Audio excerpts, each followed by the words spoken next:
6 शास्त्र 18 पुराण 4 वेद ज्यांच्या मुखत गत आहे त्यांना ज्ञानेश्वर रामेश्वर शास्त्री म्हणायचं. सोपं होतं ज्ञान त्यांचं. आपल्यासारख्यानी फक्त ऐकायचं, करायच्या भानगडीत पडायचं. कारण आपण 40 वेळा हरिपाठ पाठ केला ना, आपल्याला कोण म्हणलं की ना घ्याई ना, आपण म्हणतो न गे तुम्ही पुढे म्हणा, मी मागे म्हणतो पुढं माझं गत्त आहे. आपण त्यातलं गवाळ आहे. आपल्याच्याने शक्यच नाही रे दादा. आपण आजही हरिपाठ पुस्तक घेऊनच म्हणतोय. त्याच्यामुळे आपल्याला आजही नामसंकीर्तन साधनं पैसं पेन वैष्णवांची जोडी यात गोंधळ उडतोच. आणि हरिपाठ ऐकायला जेवढं सोपं आहे तेवढं सोपं. हे बघा नीट ऐका. सर्व सुकृताचे फळ मी लाहीन, क्षमा मी देईन पांडुरंगे. क्षम किंवा क्षेम. क्षम म्हणजे आलिंगन. संस्कृत मध्ये क्षेम म्हणजे क्षेम किंवा क्षम म्हणजे काय?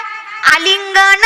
मी जगाच्या मालकाला आलिंगन द्यावं. आलिंगन म्हणजे नतमस्तक नाही, आलिंगन म्हणजे मिठी. आलिंगन म्हणजे काय? मिठी. मी इतकं एक स्वरूपी व्हावं की आपुल्या संसाठी, सेवेसाठी नाही. जगाच्या मालक आपली सेवा करू शकत नाही, आपल्या सेवेसाठी करून ठेला असं नाही होऊ शकत. आपुल्या संसाठी. संसाठी म्हणजे एकरूप होणं, आत्मस्वरूप होणं. ते कानोपात्रा 16.5 वर्षाची वेश्येची पोरगी चरणावर मस्तक ठेवून देह सोडतीये. त्याचं कारण आहे धन्य कानोपात्रा आजी झाली भाग्याची, बेटी झाली ज्ञान देवाची म्हणून. या ज्ञानोबरायांचा आशीर्वाद मिळाला म्हणून कानोपात्रा आत्मस्वरूप होतीये. चोकोबराय दारात आहे, नामदेवराय पायरीशी. ताकद लक्षात घ्या. आत्मस्वरूप होणं म्हणजे देव होणं. ज्ञानोबराय जगाच्या मालकाशी आत्मस्वरूप होतात. इतकी जगाची मालक कृपा करतो. फक्त जाई नगी मायेत तया, मी तिथं फक्त जावं, देव मला देव करतोय, अजून काय फळ द्यावं. अभंग कळतोय या विषयाकडे. मग ज्ञानोबराय कोण? बघा आता कसं काय शक्य होणार. नुसतं पंढरीच्या वाटेवर कसं काय? 5 मिनिटं महाभारतात जाऊ, लगेच भारतात येऊ. तुम्ही होय म्हणला तुझं, तुमच्या तोंडाकडे बघून वाट नाही जावं असं बोलत जा. 5 मिनिटं. द्रोणाचार्यांनी चक्रव्यूह वाकलं. द्रोणाचार्यांनी चक्रव्यूह वाकलं. 7 मंडल केंद्रबिंदू धर्मराजा चिंतित दिसतात. कारण द्रोणाचार्यांचं चक्रव्यूह हरकायचं म्हणजे एवढं सोपं नाही. अर्जुनाकडे ताकद आहे, पण अर्जुन गेला तर हे बाहेरचं युद्ध हारतील. मग काय करावं? अभिमन्यू आला तर काय झालं? चिंतित दिसताय. काही नाही म्हणे, हे तोडायचं कसं? मी जाऊ का? मला माहित आहे. जातोस का? जा. जायचं माहित आहे पण यायचं. अभिमन्यूंनी 7 मंडल पार केली, केंद्रबिंदू पर्यंत पोहोचला, पण माघारी यायची गती माहित नसल्यामुळे पडला. जसा पडला जयद्रथाने अभिमन्यूच्या मानेवर लात घातली. डोळ्यातून पाणी आलं अभिमन्यूच्या. अर्जुन म्हणलं क्षत्रिय नावाने कलंक असतो. एकतर पडाय नव्हता पाहिजे आणि पडतं पाहिजे. क्षत्रियाने एकतर हारू नये आणि हारण्याच्या अगोदर मरण पत्करावं. आपण त्यातलीच माणसं बरं का. हारू नये, हारलं तर मरण पत्करावं. अरे तू जगायला पाहिजे नव्हतास, तू कस काय जगलास? आणि डोळ्यातनं पाणी पडलं म्हणून रडतो. अभिमन्यू म्हणला अर्जुनाचा पोरगा पडलो म्हणून रडत नाही. जे त्याने मानेवर लात घातली त्याचा बदला मला घेता आला नाही म्हणून डोळ्यातनं पाणी आलं. अर्जुन म्हणले शोभला क्षत्रिय, सोड जीव, बाप जिवंत आहे. उद्या सूर्यास्तापर्यंत मी त्या जिद्रताला मारेल, नाहीतर स्वतःची चिता स्वतः रचल, उडी स्वतः मारेल. पटपट बोला. पण कोणी केला? पण कोणी केला? धन्यवाद. अर्जुनाने पण केला. अर्जुनाने पूर्ण केला. ड्रायव्हरने. कोणाच्या? तुमच्या का माझ्या? जगाच्या. हा विश्वासकडे या, थोड्या विषयाकडे या. मग ताकद बघा, लक्षात घ्या. पण केला अर्जुनाने. शंख पुकारणी झाली. दिवसभर जयद्रथ हुडकला, पण जयद्रथाने छल कपट केलं. जयद्रथ सापडलाच नाही. तो लपून बसला. त्याला माहित होतं मी अर्जुनाच्या हाती लागलो तर जगणार. तो लपून बसला. आता लपून बसला तर काय करावं? उद्या महाभारत ऐकणारी लोक म्हणतील अर्जुन चिता रचून त्यात उडी मारेपर्यंत ही पाठीमाग उभा राहिलेला करीत काय होता? आम्ही काय म्हणतो? मागे पुढे उभा राहे सांभाळीत. हा काय करत होता? मग भगवंताने सुदर्शन चक्र फिरवलं. सूर्यास्ताच्या अगोदर सूर्यास्त केला. अर्जुनाला वाटलं मी हारलो, चिता रचली, उडी मारणार. देव म्हटले आपल्याकडे नियम आहे, आम्ही जातो आमच्या गावात, त्या अगोदर आमचा रामराम घ्यायचा. सगळ्या माणसांना एकदा नतमस्तक व्हा. मग सगळीकडे फिरले. घालीन लोटांग नोवंदीनं पाठीमागच्या गर्दीत जयद्रथ होता. अर्जुनाला दिसला. कारण देवाला माहित होतं आपला हिंदू धर्मामध्ये नियम आहे, शत्रू जरी असला तरी मरणाच्या काळी गेल्याशिवाय राहायचं. अंतकालेचं नियम आहे आपला. मग जायचं शेवटी. ठीक आहे. मग त्याच नियमानुसार जयद्रथ आला होता. देवाला माहित होतं येणार. आला, दिसला. अर्जुन म्हणला दिसून फायदा नाही, सूर्यास्त झालाय. झालाय का?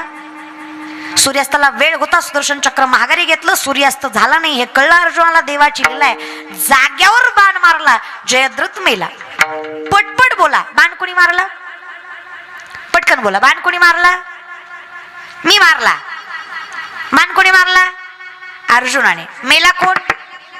जयद्रथ. पण मेला कोणामुळं? पुन्हा आता लक्षकडे या. बोललेत ज्ञानोबा आहे, अपेक्षा कोणाची आहे? ज्ञानोबरायांची. कुणासाठी आहे? त्रैलोक्यासाठी आहे, बरोबर आहे. पण पूर्ण कोण करणार आहे? विश्वाचा नाथ आहे. अर्थात त्यांच्यात आणि त्यांच्यात फरक नाहीये, ते दोन्ही एकच आहेत. आणि जगाच्या मालकाला अशक्य असं काही नाही. पण प्रत्येक गोष्टीसाठी वर्म असतं, वर्म साधल्याशिवाय फळप्राप्ती होत. मग चुकली या वर्म, मार्ग फक्त योग्य पाहिजे. आमचं काय झालंय, एक माणूस एका महाराजाकडे गेला, म्हणला वर्षात लेकरू झालं पाहिजे. महाराज म्हणले हरकत नाही, नारळ घे, तुला वर्षात होईल. हा वर्षानं माघारी आला, म्हणला भामटा आहे तू, वर्ष झालं लेकरू नाही. महाराज म्हणला दुसरा घे, पण माणसात बोंबलू नको, झालं नाही. दुसरा दिला, हा 2 वर्षाने आला, म्हणला पक्का भामटा आहे तू. 2दा नारळ घेतला, एकदा लेकरू नाही. महाराज म्हणले आजपर्यंत माझा नारळ फसला नाही, तुझ्या बाबतीत 2दा फसला, तुझंच काहीतरी चुकतंय. अचानक महाराजाला आठवलं. महाराज म्हणले खरे, जेवढी माणसं माझ्याकडे लेकरू मागायला आली सगळी बायको घेऊन आली, तू 2दाही एकटाच आला.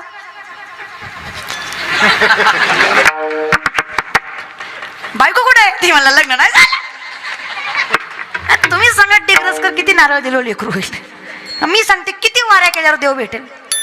वारी कोणाची करताय हे फार महत्वाचं आहे. कोणाला मानताय, ज्याला मानताय तो माणूस मानणारा आहे का हे सुद्धा लक्षात घ्या. मग आम्ही विचार केला फक्त शहाणा धनी असावा. आमच्यासाठी विठ्ठल कुळीचं दैवत, विठ्ठल वीत गोत चित्त, विठ्ठल माय बापच होता.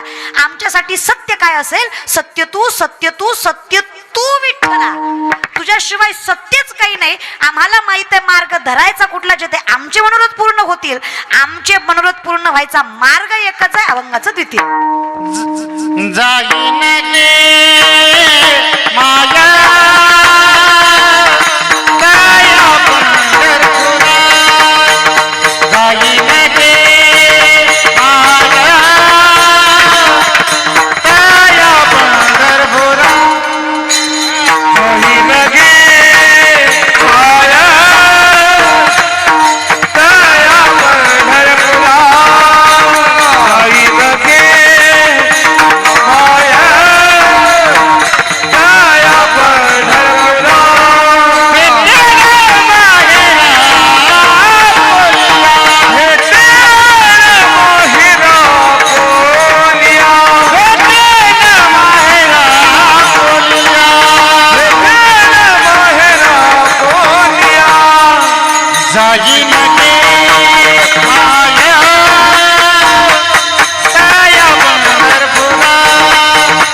माया पांडुरंगाचा पिता रखमाई अंबोची माता. जवाई फार गोड वर्णन करतात बघा. जाते माहेराला, जाते माहेराला, जाते माहेराला, जाते माहेराला, माझ्या मुलाच्या घराला,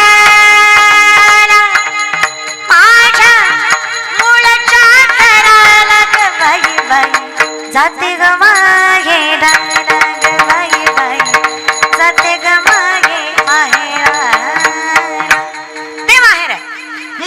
घर. सुरू तिथून आहे, शेवटही तिथंच आहे. आता कार्तिकी इकडे आहे, आषाढी सुट संपते कुठे? शेवटचा मुक्काम पंढरी आहे. आणि तुम्हाला माहित आहे शेवटच्या मुक्कामाच्या ठिकाणी भेटलं की द्वादशीचा फळ मिळतं. अगदी त्या पद्धतीने ती फळाची जागा आहे, मोक्षाची जागा आहे, म्हणून पंढरपूर आहे. पण विनंती आहे थोडं जवळचं शिकायला घ्या. फार अवघडत चाललंय तुम्ही. तुमचं काय सर, तुम्हाला जे दिसतंय ते सत्य मानताय तुम्ही, असं त्याच्या पाठीमागे लागू नका. फार विचित्र अवस्था आहे. नामदेवराय सांगतात बघा, लटके झाले कटके तेथे गाडग्या एवढे राळे, उडत चिमणी चरत चालली तिचे वाटी एवढे डोळे. हे नामदेवरायांचे कूट अभंग कुठून कुठून किती कुठले कुठूनच कळत नाही. व्याली शिंगी झाली, तिचे दूध किती? 17 रांजण भरली, पिले 12 हत्तीन. कोण व्याली? मुंगी. तिचं दूध 17 रांजण. कुणाचं? मुंगीचं. पिले किती? 12 हत्ती. कुणाच दूध? ऐका कीर्तन. तर वनात कासव गीत गाय, त्याचा आवाज निघणार, ते काय शिवरंजनी म्हणणार आहे का? पण गाय म्हणा माऊली, आता काय तर काय. बर, खोटं बोलताय. आम्ही लटकेची न बोलू वर्तमान खोटे, विष्णुदास नामा म्हणे आईची यांची ख्याती, लटके जे बोलती पूर्वज नरका जाती.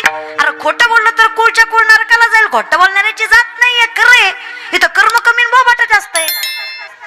आख्या करोनात किलोभर तांदूळ पण फेसबुक जाम. कडू दिला कशाला? कोटीचा बांगला बांगल्याला नाव मातृ पितृ छाया म्हणलं. लय धार्मिक आहे काय की? घरी गेल्यावर कळलं मातृ वाट्यावर पितृ वाट्यावर छाया खाटावर. आग लागो तुझ्या बांगल्याला. लिहितो कशाला? लोक इतके विचित्र झालेत बाबा, काय सांगायचं. कंटाळा येतो कधी कधी. अहो एखाद्याच्या घरी जावं महाराज, आपल्याला सवय बरं का, आपण एखाद्याच्या आता कामच आपलं फिरायचंय. एखाद्याच्या घरी जावं, त्याच्या सोप्यावर बसावं, ती सोप्याचा पांगच फिरतय, ती आपलं काय ऐकतच नाही.